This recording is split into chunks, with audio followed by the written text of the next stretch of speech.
Allez, Émilie, lance-toi. Bon, mais bonjour à tous, merci d'être ici déjà. On va faire une sorte de table ronde où chacun va se présenter sur les différentes formes qu'on a de communiquer les uns et les autres. Donc nous, avec Benjamin, c'est vrai qu'on a choisi le format de YouTube pour communiquer, mais on communique aussi sur les réseaux sociaux, c'est-à-dire Facebook, Instagram et Twitter. Mais par exemple, je prends l'exemple de Christine qui, elle fait partie d'une association qui est France Agri Tutos, où c'est une association sur Twitter. Audrey, elle, c'est plutôt le blog sur quoi elle va communiquer. Donc là, c'est ce qu'on va vous présenter les uns et les autres, notre manière de communiquer et surtout pourquoi on s'est mis à communiquer sur notre métier. Donc voilà. Vas-y, Monia. Alors bon, ben voilà. Pour ceux qui ne nous connaissent pas, donc c'est Émilie Benjamin de la chaîne YouTube La Vitibio d'Émilie Benjamin. Donc on a commencé il y a maintenant presque 1 an et demi. Alors pourquoi on a commencé? C'est parce qu'on se rendait compte en discutant avec nos amis qu'ils ne savaient pas ce que c'était notre métier. Ils pensaient qu'on taillait et qu'on vendangeait et qu'entre on était à Valras à la plage. donc on s'est dit pourquoi pas commencer comme ça en expliquant un petit peu ce que c'est notre métier. Donc on a commencé avec les vidéos.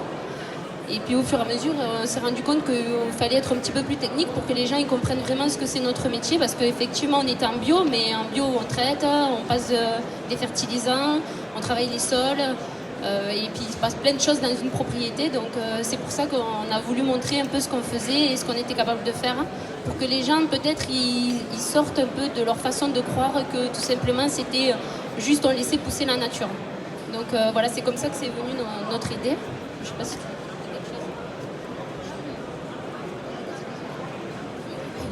Benjamin, il est encore plus timide que moi. Parce que c'est vrai que vous avez l'habitude de nous voir derrière la caméra. On fait un peu les marioles parce qu'il n'y a personne devant nous, qu'on peut faire des montages. Mais là, aujourd'hui, c'est plus dur quand il y a du monde devant nous. On ne peut pas faire couper et on recommence. Donc voilà. Maintenant, après, je vais passer la main à la personne suivante.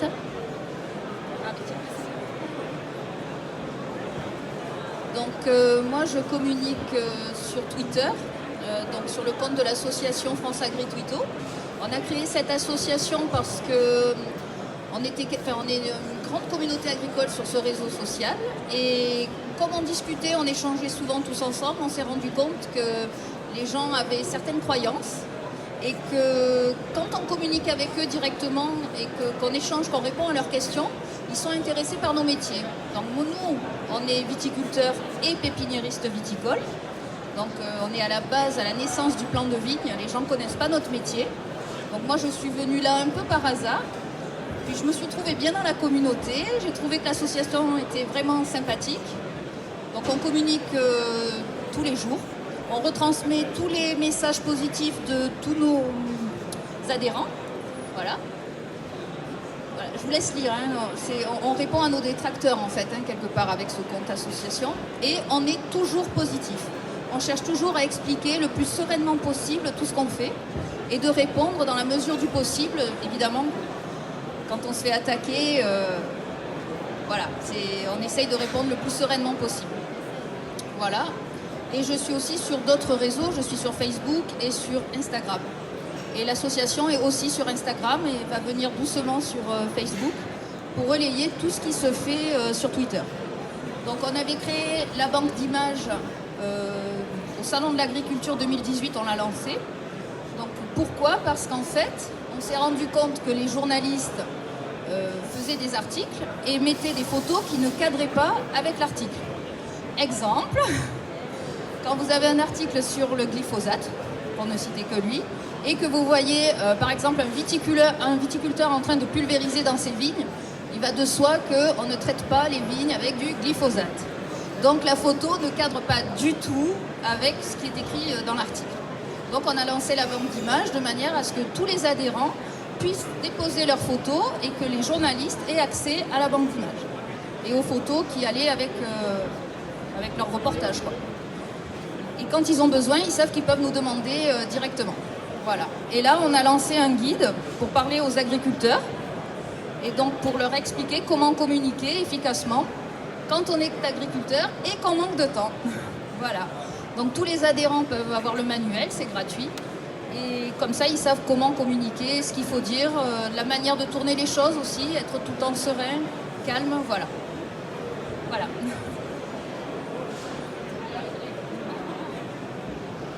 Bonjour à toutes et tous. Moi, j'ai créé mon blog, La Winista, il y a 6 ans. Parce qu'en fait, je suis œnologue de formation. Et mes amis m'ont dit, mais Audrey, on aime bien quand tu nous parles du vin. Tu utilises des mots simples, du coup, on comprend le vin, ça nous donne envie d'en boire. Et je me suis dit, ben oui, pourquoi pas, je vais essayer de parler de mon métier, mais avec des mots simples, pour essayer de désacraliser le vin. Et moi, le plus beau compliment qu'on m'ait fait sur mon blog, c'est un jour une demoiselle qui m'a dit, de 25 ans à peu près, et moi je ne bois pas d'alcool parce que je ne peux pas en boire, mais je lis quand même votre blog parce que j'aime quand même vous entendre parler du vin. Et ça, c'était vraiment le plus beau compliment qu'on m'ait jamais fait. Voilà, et du coup, je parle aussi du vin de façon positive. Moi, si je déguste un vin et qu'il a un défaut, j'ai pas du tout envie d'en parler. Parce que le but, c'est la filière agricole dans sa globalité. On sort de la vigne et du vin, mais toutes les filières agricoles, je pense qu'il faut qu'on se donne la main parce que le métier est pas mal chahuté en ce moment. Et il faut qu'on soit solidaires entre nous, qu'on montre qu'on aime nos terres, qu'on aime nos terroirs, qu'on aime nos bêtes pour ceux qui font de l'élevage et qu'on est là pour nourrir les Français, leur donner du plaisir et partager notre passion. Et c'est ce que j'essaie de retranscrire dans mon blog.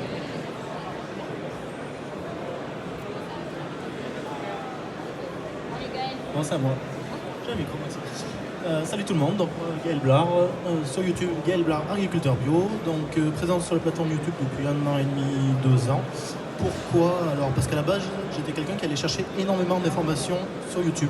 De l'information technique, des informations culturelles, découvrir des nouveaux itinéraires culturels, voilà, des nouvelles cultures, comment on les fait, etc. Je me suis dit, c'est bien beau au bout moment d'aller chercher de l'information, mais moi aussi, je vais redonner de l'information aux autres, voilà, partager mon quotidien, ce que je fais sur la ferme, comment je le fais, pourquoi je le fais. Partager l'utilisation du matériel, j'aime beaucoup le matériel, ce que j'achète comme matériel, du matériel spécifique, pourquoi j'ai choisi ce modèle et pas ce modèle. Voilà, je peux parler des concessions, je parle de exactement tout ce que je fais sur la ferme. J'ai aussi la particularité du coup d'être en bio et en maraîchage sur une petite exploitation, aujourd'hui à peu près 45 hectares, dont entre 20 et 25 hectares de cultures spécialisées. Donc pas de vin, mais je fais de la tomate, je fais de l'ail, je fais de l'oignon, je fais de la plante aromatique. Donc ça demande à chaque fois du matériel qui est très spécifique et qui est souvent très peu connu. Ça va me permettre aussi d'expliquer comment je fais pousser ces tomates en faisant quand même un joli résultat, une belle tomate qui arrive à faire un beau rendement, mais sans mettre de produits phytopharmaceutiques. Donc voilà, j'explique pourquoi, j'explique quand il y a un coup dur, pourquoi il y a un coup dur. Voilà, il faut dire quand ça marche, il faut dire aussi quand ça marche pas. Et voilà, partager vraiment mon quotidien avec vous. Et ce qui est très important, voilà, c'est très sympa, c'est d'être en contre-abonné. N'hésitez pas après à venir nous voir, à nous poser des questions, à avoir un échange, on est là pour ça. Autour de David. Bonjour à toutes et à tous, David Fèvre, vigneron en Champagne. Alors pourquoi communiquer? On peut se dire le champagne, tout le monde le connaît. Eh bien non, pour 2 raisons. La première raison, c'est tout simplement qu'en viticulture, on a un métier hyper complet. On produit le raisin, on le transforme et on le vend. Donc, ce qui nous engage forcément à vouloir parler de ce métier, de même ces 10 métiers dans un métier. Aujourd'hui, on a un métier qui est une véritable richesse à tous les niveaux et on ne peut s'empêcher de le montrer au grand public. Alors ça, c'est ce qui est très très important. Ensuite, la seconde raison, effectivement, c'est comme l'a dit tout à l'heure Audrey, excuse-moi, c'est qu'on est attaqué, le métier, que ce soit viticulteur ou agriculteur, on est attaqué de toutes parts. Et moi, j'engage tous les professionnels du métier de communiquer sur ce que vous faites. La plus grande richesse, c'est ceux qui la font, c'est les agriculteurs, les viticulteurs. Et je pense que dans tous ces métiers-là, on a été trop longtemps à ne pas communiquer. Et aujourd'hui, les réseaux sociaux, ça peut être une vraie force. C'est gratuit. Et justement, plus on sera communiqué, plus on apportera la parole du terrain et la bonne parole. Voilà. Donc on est aussi présent, que ce soit sur Twitter, sur Instagram, sur Facebook et donc sur YouTube. C'est comme ça que j'ai connu Émilie et Benjamin et puis Gaël. Voilà. Et n'hésitez pas, comme Gaël, à venir nous poser des questions. On sera bien à même d'y répondre. Merci beaucoup.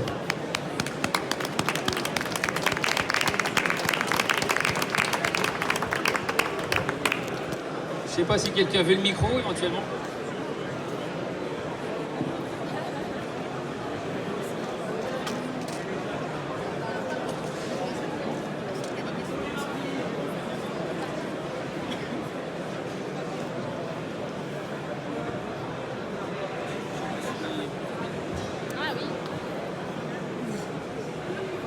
Bonjour. Je me demandais si vous pouviez nous expliquer un peu quel format vous faites de vidéo en termes de longueur et puis de contenu aussi. Et si éventuellement vous aviez changé votre format entre le début et maintenant en repérant que quelque chose était plus efficace que l'autre.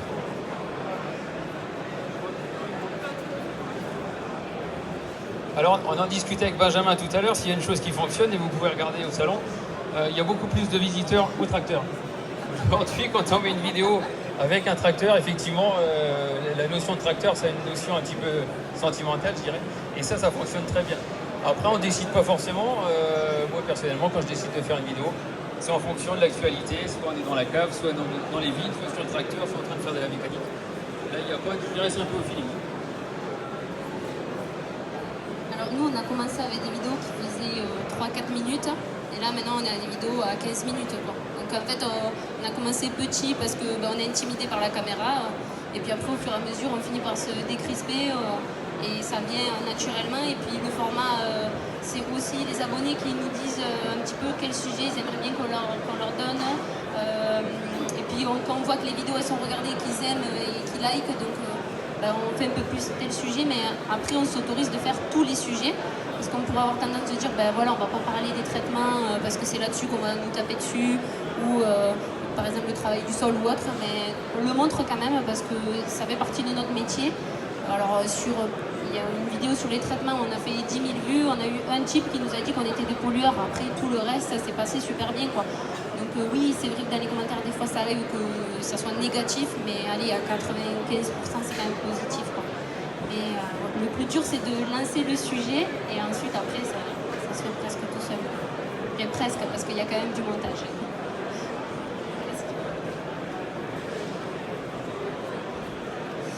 Le format des vidéos, alors c'est vrai que quand je regarde mes premières vidéos, je me dis wow, ça a changé, j'ai fait un petit peu évoluer la chaîne. C'est vrai que la première vidéo que j'ai fait, en fait, j'étais devant mon enrouleur, j'avais déplacé l'enrouleur et je me filme avec mon téléphone. Et je fais mon montage sur le téléphone, voilà, une application de montage, un truc tout simple. On a une vidéo à la fin qui est sympathique, qui est très simple. Et par contre, niveau son, on n'est pas top. Donc petit à petit, on évolue. Maintenant, les vidéos, ça se fait avec une petite GoPro. Voilà, au début, c'était une GoPro que je tenais simplement dans la main. Encore, c'est hop, on met un stabilisateur, on met un micro, et puis finalement on arrive à avoir une belle image, un joli son, et voilà, quelque chose qui est assez intéressant à regarder, parce que si on a une belle image mais du son pourri, finalement on se rend compte que vu qu'on fait de l'audiovisuel, l'audio compte énormément. Après, le format vidéo, moi c'est entre 10 et 15 minutes en principe. Faire une vidéo, le tournage, je dirais que ça me prend entre 1 et 2 heures quand même, parce que c'est plusieurs petits bouts que je vais filmer dans mon activité.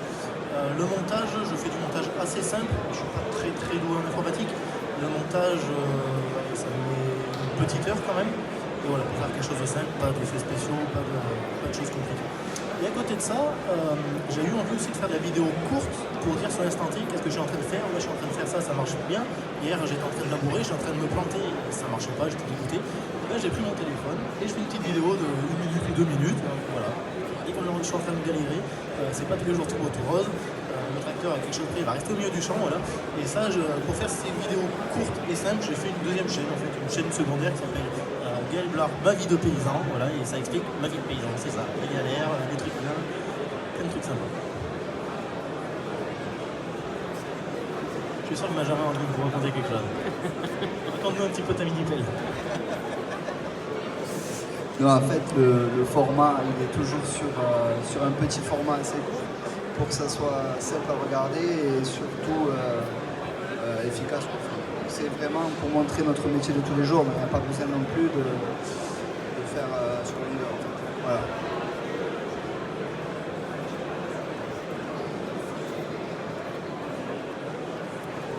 C'est une question pour vous deux. Est-ce que vous avez vu une augmentation de vente à communiquer sur les réseaux sociaux? Est-ce qu'il y a des gens maintenant qui viennent qui disent on vous a vu sur YouTube, on voulait venir voir votre domaine ou pas? Parce que là-dessus, vous, c'est plutôt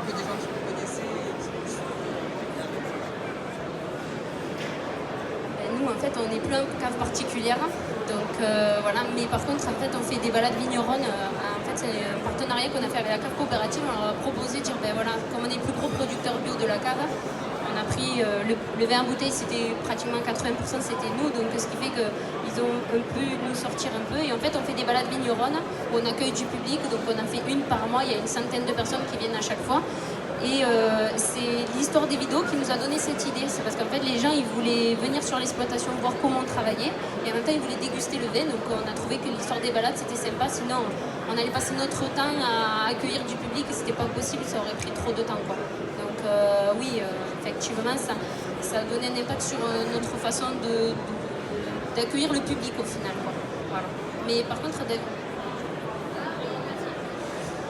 Oui, c'est vrai que moi, le fait de communiquer sur mes vins via les réseaux sociaux, alors après, c'est difficile de quantifier en termes de vente, mais quand je fais un salon ou des journées portes ouvertes, il y a toujours des personnes qui viennent en me disant ah, on vous suit, on aime bien voir votre travail, donc on a voulu venir déguster vos vins.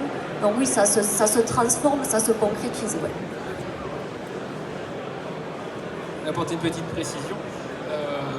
Il faut plutôt voir l'inverse. Il faut communiquer et après on voit si on a les retombées. Si on fait l'inverse, on communique pour avoir les retombées, là je pense qu'on peut attendre longtemps. C'est plutôt l'inverse qui se passe. C'est qu'effectivement la cerise sur le gâteau, c'est d'arriver à vendre un peu plus. Mais l'idée c'est déjà d'exprimer plein de choses sur le métier qui est vraiment complet. Et c'est ça le plus important. Oui, oui bien sûr. Oui.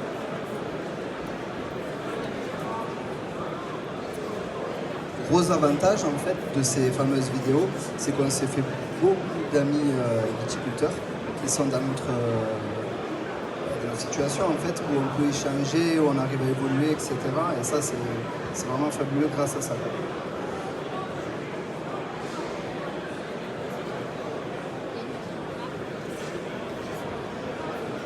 Merci. Bonjour. Alors, je profite d'avoir le micro pour poser deux questions.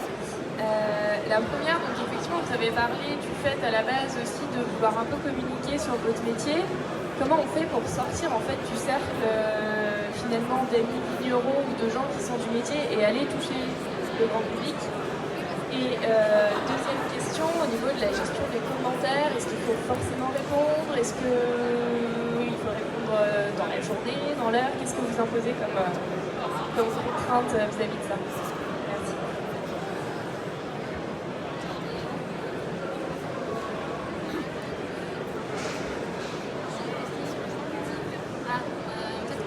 En fait, l'avantage de YouTube, c'est comme Google en fait.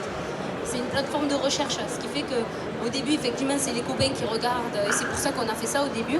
Et ensuite, après, il suffit que les gens ils tapent les mots-clés qu'on a pu intégrer dans la vidéo, et c'est comme ça qu'ils arrivent sur la chaîne au final.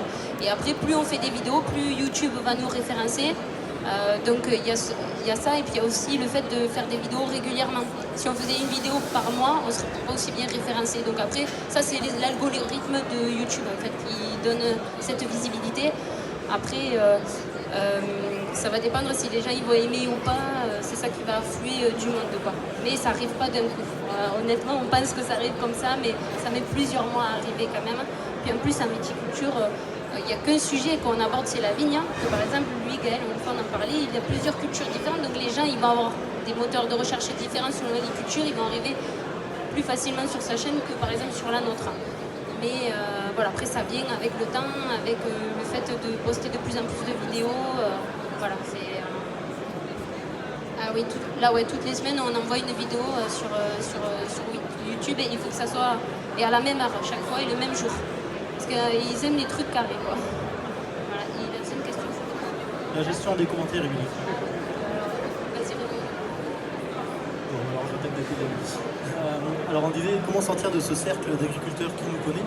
Alors, en fait, ça se passe très vite parce qu'on se rend compte qu'il y a beaucoup de personnes qui sont intéressées par le monde agricole, même de l'extérieur. Moi j'ai fait un petit sondage sur ma chaîne YouTube, j'ai 40% de mes abonnés qui ne sont pas issus du milieu agricole, mais qui sont super passionnés, qui sont curieux, qui veulent savoir comment ça se passe, ils veulent savoir ce qu'ils mangent, ils veulent savoir ce qu'ils ont dans leur assiette, donc c'est super. Après, si on parle de la gestion des commentaires, je ne réponds pas à tout le monde, j'y arrive pas du tout. Je les lis tous, c'est déjà pas mal. Je réponds à quelques-uns, des fois c'est vrai qu'on va avoir 5 fois, 10 fois la même question. Voilà, je réponds une fois, tu vas chercher dans les commentaires, tu retrouves quoi. Alors pour répondre notamment à la première question en termes de référencement, vous imaginez dans le champagne, qu'est-ce qui apparaît en premier? C'est surtout pas David Fèvre, puisque les marques les plus connues sont connues dans le monde entier. Donc c'est assez difficile vraiment dans l'univers champagne de percer. Moi je reste persuadé que ce qu'il va faire, je vais sortir un petit peu du haut, c'est la sincérité des vidéos, c'est la sincérité de ce que je vais montrer vraiment sur le terrain. Voilà, aujourd'hui je suis là, mais demain je serai peut-être avec ma combinaison, faire de la mécanique ou sur le tracteur ou avec mes salariés dans les lignes. Je pense que c'est plutôt ça qui fera la différence. Mais le référencement avec le mot champagne derrière, il est très très compliqué. Mais voilà, après ça va mettre du temps. Et pareil, j'attends pas de retomber tout de suite. J'attends de la visibilité, mais voilà, je sais que ça viendra plus tard. Et puis après la deuxième question, répondre, oui, il faut répondre. La journée, le lendemain, enfin, c'est pas la folie, c'est pas important. Mais ce qu'il faut, c'est répondre. Et même quand on a une critique, il faut y répondre très tranquillement. En fait, faut pas rentrer dans le jeu. Sinon, effectivement, ça vous retombe dessus. À partir du moment où on fait le choix de communiquer, on fait le choix d'expliquer, on fait le choix d'aller des fois vers des thématiques un petit peu dangereuses comme les phytos, on fait le choix de s'exposer, donc forcément, il faut savoir répondre.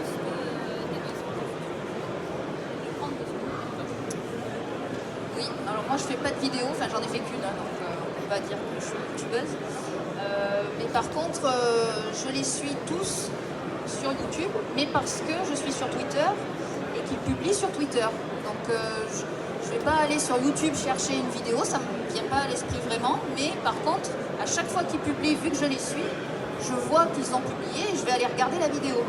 Voilà, moi c'est plus ce côté qui m'interpelle, c'est parce qu'ils publient sur les réseaux sociaux et que je vais aller chercher avec ça. Voilà.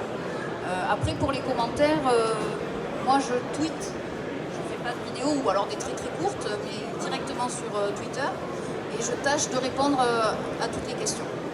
Voilà. Même si des fois c'est pas... J'essaye de garder mon sens de l'humour et d'être sympathique même si la personne est très agressive. Voilà. Oui, comme tu disais, en fait, les réseaux sociaux, que ce soit Twitter, Instagram ou même Facebook, moi j'ai une page publique, donc ça permet de toucher un panel énorme de public en fait. Et pour le vin, là où c'est vraiment facile, c'est moi j'ai remarqué, c'est dès qu'on parle des accords mets et vins. Dès qu'on lit le vin à la cuisine, à des recettes et à des accords mets et vins, ben là on touche tout le monde en fait. Et notamment là pour les fêtes de fin d'année qui arrivent, voilà, c'est super facile de prendre sa bouteille en photo avec une poularde de Bresse et ça parle à tout le monde. Ouais. L'émotion. Oui, voilà, il faut donner de l'émotion en fait, il faut donner envie. Ce serait pour rebondir sur le référencement. Mais déjà, merci à tous pour votre implication parce que je sais que c'est pas un métier simple et que... C'est pas notre premier métier. Ouais, non, mais justement le métier que vous êtes en train de retranscrire par votre second métier peut-être. Et c'est important qu'on le voit. Donc, merci pour ça. J'aimerais savoir, est-ce que vous choisissez pour ceux qui utilisent YouTube ce canal parce qu'il y a un référencement qui fait via Google? Est-ce que vous utilisez YouTube en tant que banque de vidéos pour ensuite relayer sur d'autres réseaux? Est-ce que vous changez de ligne éditoriale d'un réseau social à un autre?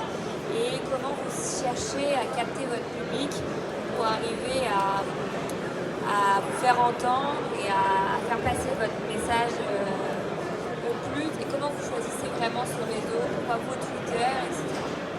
C'est un peu large et il y a beaucoup de réseaux sociaux qui existent aujourd'hui et le format vidéo marche, même Instagram qui lance la IGTV pour passer à plus d'une minute. Pourquoi on reste sur YouTube? Est-ce que vous voulez aller un cran plus loin, etc. C'est une grande question. Trop compliqué la question.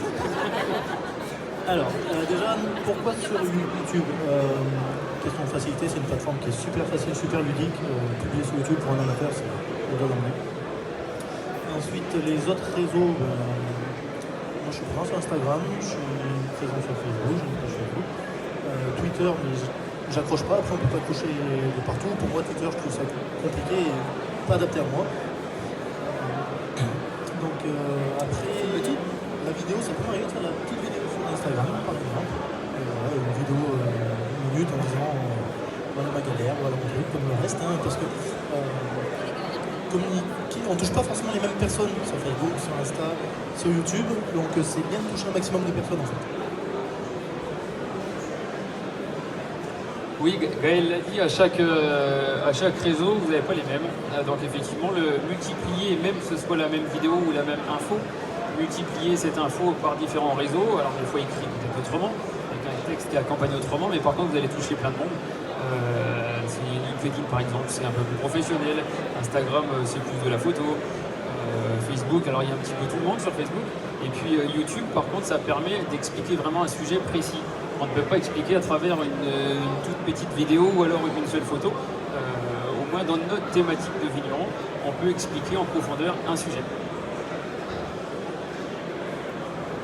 Alors moi je suis à peu près sur tous les réseaux, sauf YouTube. J'ai fait une seule vidéo, donc voilà. Mais Twitter en particulier, en fait j'ai publié sur Twitter. Et après, je vais retranscrire sur Instagram et sur Facebook. Et je vais remettre les mêmes photos et redire à peu près le même discours. Alors Twitter, pourquoi? Parce qu'il y a des mots-clés, des hashtags. Donc on est très visible avec les hashtags. On nous retrouve très facilement. Et parce que je trouve qu'on touche plus de monde.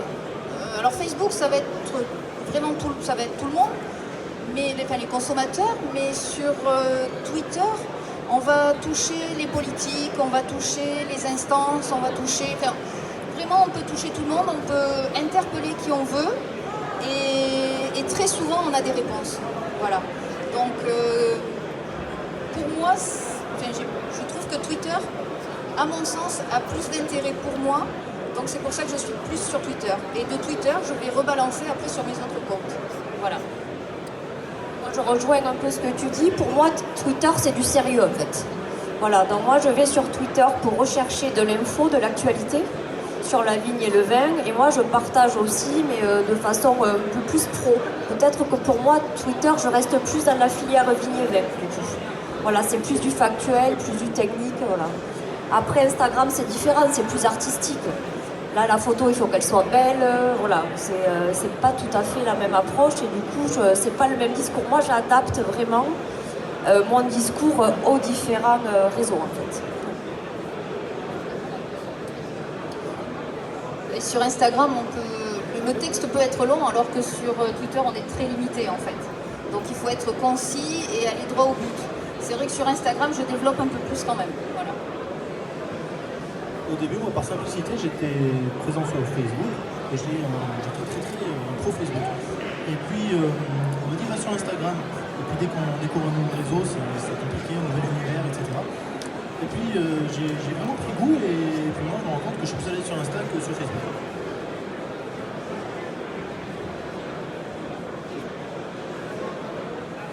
Si je peux juste rebondir, il n'y a pas de recette en fait, c'est à chacun de trouver son créneau de réseau.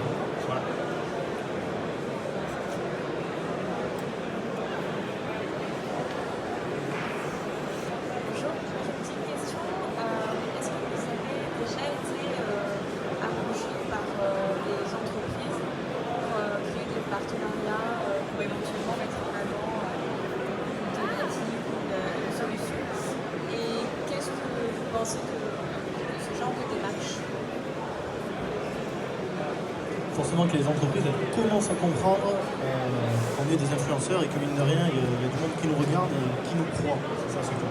Donc moi, j'ai jamais fait de contrat avec des entreprises, on m'en a proposé, mais j'ai pas envie de partir dans ce système-là. Par contre, volontiers, je vais présenter un certain matériel, je peux parler de plein de choses différentes. Par contre, si ça marche pas, je vais dire ça marche pas. Tu m'achèteras pas.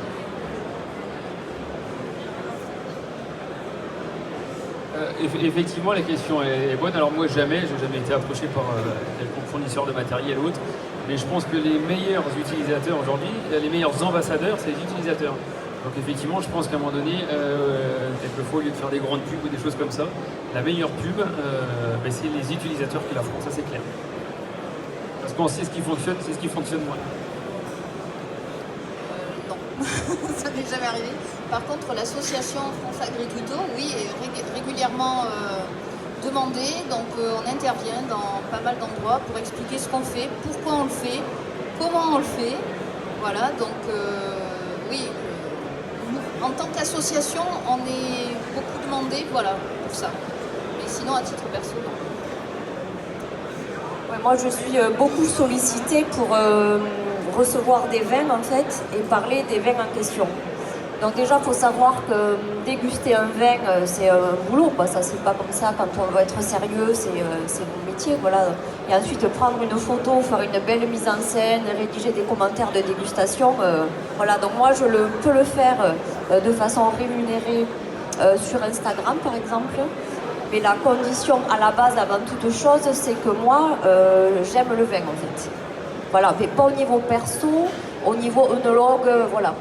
Par exemple, moi je peux mettre une médaille d'or dans un concours, un vin que moi je n'aurais pas forcément perso, mais que je juge très qualitatif. Voilà. Donc moi vraiment je ne parlerai jamais de quelque chose que je n'aime pas, d'un vin que je n'aime pas. Ça c'est vraiment pas possible. Parce que du coup je pense qu'on perd complètement sa crédibilité, quoi. C'est pas possible. Alors nous c'est en train de nous arriver. Voilà, c'est le démarrage, donc oui ça commence où il y a certains fournisseurs qui nous demandent si c'est possible de faire des vidéos sur tel ou tel sujet. Après, je rejoins ce que dit Gaël. On ne fera pas des vidéos pour faire des vidéos. Si on le fait, c'est qu'on y croit et que ça nous plaît. Et que sinon, de toute façon, la vidéo, elle rendra rien de toute façon. Parce que ça se verra tout de suite qu'on n'aime pas le truc. Le matériel ou même le concept, quoi. Donc oui, là, c'est en train de... On a des propositions. Après, on ne sait pas ce que ça va donner vraiment. Mais oui, c'est en train de commencer à arriver ce genre de propositions.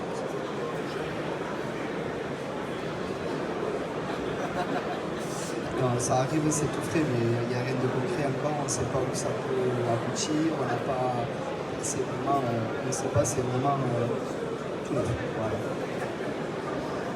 Après, ce qui est super sympa, c'est que on va venir vers nous pour nous faire essayer un nouveau matériel, une nouveauté. Attention, ça va être en pré-série. Si tu veux, tu peux venir voir et tu peux peut-être l'essayer. C'est une petite chance. Dans tous les cas, ça sera toujours par rapport à ce que nous on aime et rien d'autre. Si on n'aime pas, voilà, pareil que Gaël, si on n'aime pas, ça ne marchera pas. Ça se voit tout de suite, de toute façon, hein, si on n'a pas un discours vrai. Et puis de toute façon, on va se tuer tout seul. Si on se met à raconter des mensonges, on va se tuer tout seul.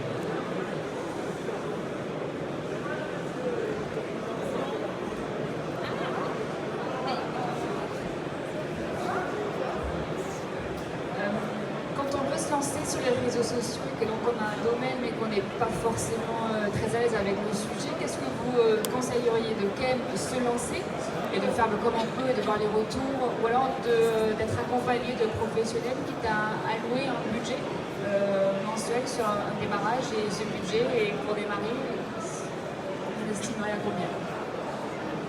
Parce qu'en fait, c'est quoi? C'est pour faire la promotion d'un produit ou d'une marque, ou c'est pour expliquer ton métier? D'un domaine. Donc, moi je te dirais, vas-y, non, faut pas mettre de l'argent tout de suite dans une entreprise. Regarde si toi tu es à l'aise avec la vidéo, si tu arrives à faire des prises de vue, est-ce que ce que tu fais te plaît, est-ce que tu arrives à faire des petits montages sympathiques. Au début, tu ne toucheras pas beaucoup de gens, mais ta vidéo, tu peux la partager sur les réseaux sociaux, tu partages sur des groupes sur Facebook, tu peux la partager sur Insta, etc. Et tu la partages, certaines autres personnes vont la partager, ça fait effet boomerang. Mais il faut être patient. Les premières vidéos, on faisait 100 vues, 200 vues.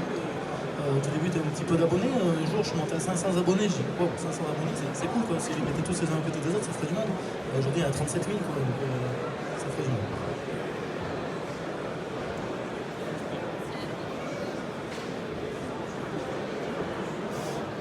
Je crois qu'avant de passer à la vidéo, et je pense que c'est un petit cap supérieur la vidéo quand même, pour être à l'aise, pour savoir si le message qu'on veut faire passer, il va passer justement. Il y a une petite chose simple à mon avis pour un domaine, c'est de faire une page Facebook. C'est tout simple, mais de se faire accompagner un petit peu. Une petite formation qui peut durer une demi-journée, une journée, parce qu'il y a quand même des codes. Aujourd'hui, Facebook a quand même vraiment évolué. Et à un moment donné, si on veut être professionnel aussi, parce que si on n'est pas professionnel, on ne sera pas vu, ça c'est sûr. Mais si on veut être un petit peu professionnel, il faut y passer un petit peu de temps. Alors pas forcément des gros budgets, c'est pas une journée de formation, ça c'est pas très long, c'est pas très cher. Mais par contre, il faut quand même apprendre un petit peu comment fonctionnent les réseaux. Et une page Facebook, c'est assez simple. Moi, je pense aussi pour un domaine viticole, ouais, il faut vraiment avoir à minima une page Facebook et un compte Instagram, quoi. Ouais. Alors après, oui. Alors après, une demi-journée de formation, ça suffit, quoi. Les deux sont liés. Voilà, et les deux sont liés. Ouais, une demi-journée de formation, ça suffit. Moi, je sais que j'avais fait des formations au syndicat des coteaux du Languedoc.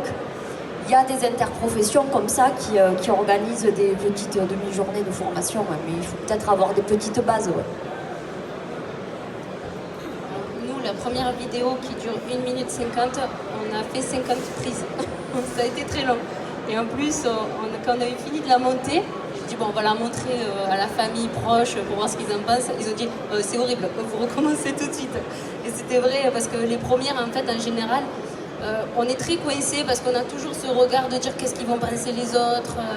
Et dès qu'on a passé le cap de dire ben, on s'en fout, ben là en fait on redevient naturel. Voilà, il faut finir par faire la vidéo en disant on s'en fout, de ça au pire ça leur plaît pas et ben ils changent de page quoi. Donc il faut se. Mais c'est dur de faire, hein. C'est arrivé au bout de plusieurs mois qu'on a commencé à dire ben allez on se lance, on verra bien comment ça se passera quoi. Mais les premières, les Jiggle, nous les premières quand on les regarde maintenant, on se dit mais c'est un carnage quoi. Mais au final, ben, maintenant on s'est amélioré, le montage il est meilleur aussi, parce qu'on apprend au fur et à mesure qu'on le fait quoi de toute façon.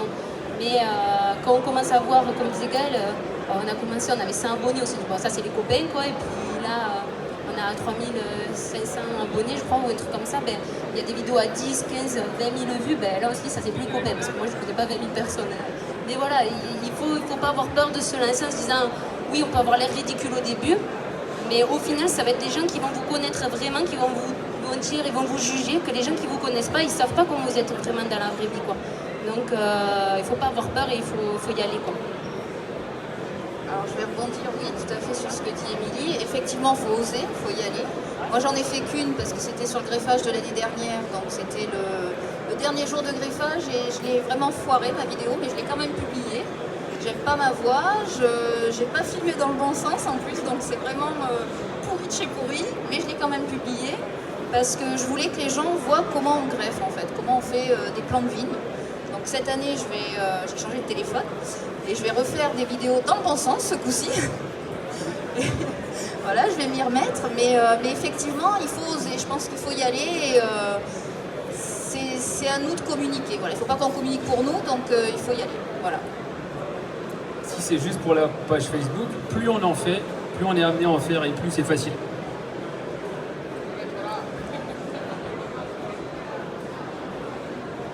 Est-ce que cette communication du coup sur les réseaux sociaux vous prend beaucoup de temps par rapport à votre métier? Et dans combien de temps? Ça dépend. Après, il faut se donner, il faut qu'il y ait une régularité. Voilà, il faut vraiment. En gros, moi je fais 2 posts Facebook pour le domaine La Vivarelle, 2 posts Facebook par semaine et 2 posts Instagram et des stories Instagram, ouais, plus fréquemment, ouais. Mais après, 2 posts par semaine, ça prend pas beaucoup de temps. Maintenant, on a tous des téléphones qui font des photos sympas. Après, quand on sait le faire, moi je dis que ça me prend 2 heures, pas plus quoi, par semaine. Je parlais tout à l'heure des différents métiers du vigneron, ben ça en est un. Donc aujourd'hui, il faut attribuer beaucoup de temps. Alors après, c'est à vous de trouver votre créneau, mais il faut absolument allouer beaucoup de temps parce qu'il n'y a personne d'autre qui fera votre visibilité que vous. Voilà. Si ce n'est après des consommateurs qui dégustent vos vins et qui vont republier, parce que ça c'est aussi important. Et cette visibilité-là, elle est importante puisque c'est plus facile, vous n'avez rien à faire et quand vous allez avoir beaucoup justement d'abonnés qui vont publier vos bouteilles, vos étiquettes ou autre chose, là c'est de la communication qui est gratuite et il n'y a rien de meilleur ambassadeur que les utilisateurs, c'est pareil. Alors le temps que ça prend de communiquer pour moi, c'est déjà j'ai pas d'impératif. Au début je m'étais dit une vidéo par semaine. Maintenant voilà, j'en ai tous les 15 jours sur ma chaîne principale. La chaîne secondaire, c'est quand j'ai envie, il faut vraiment que ce soit un plaisir, il ne faut pas que ce soit une obligation. Sinon ça va durer que sur du court terme. Et alors c'est vrai que ça prend du temps quand même, hein, parce que voilà, il faut le tournage, il faut faire le montage, il faut se caler à la maison devant l'ordi, essayer de faire les choses bien. Quand on est doué comme moi en informatique, des fois on s'arrache les cheveux. Mais voilà, après c'est beaucoup d'ambition et puis quand on publie, on est là, 5 minutes après, on va voir combien de personnes qui ont regardé. Une heure après, combien de personnes qui ont regardé. Moi à la base j'étais pas du tout réseaux sociaux. Le téléphone je me servais juste pour téléphoner. depuis qu'on a commencé, il y a Benjamin, il me dit t'en as pas marre de ton téléphone quoi. Je passe beaucoup de temps à prendre des photos de tout.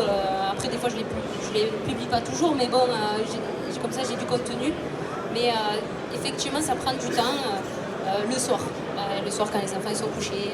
Voilà. C'est à ce moment-là que je suis un peu plus active sur les réseaux sociaux parce que la journée, on travaille et puis après, on a nos vies de famille aussi. Donc, voilà, on essaye de couper un peu. Quoi. Mais oui, c'est un poste de plus presque. Hein, quand même.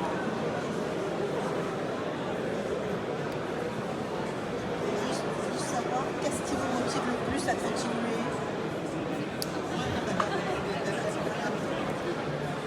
C'est vous qui nous motivez en fait. C'est d'avoir des retours positifs, de voir qu'il y a du monde qui nous suit de plus en plus avec des commentaires qui font plaisir. C'est ça qui motive. Ouais, c'est vous en fait, c'est les commentaires que vous postez, le fait de voir qu'il y a des vues, etc. C'est ça qui nous motive à continuer. Parce qu'effectivement, si on faisait peut-être des vidéos où il y aurait 100 vues, peut-être qu'on espacerait davantage. Que là, le fait que vous y soyez, à nous dire allez continuer, c'est génial ce que vous faites, c'est ça qui fait qu'on continue à le faire encore.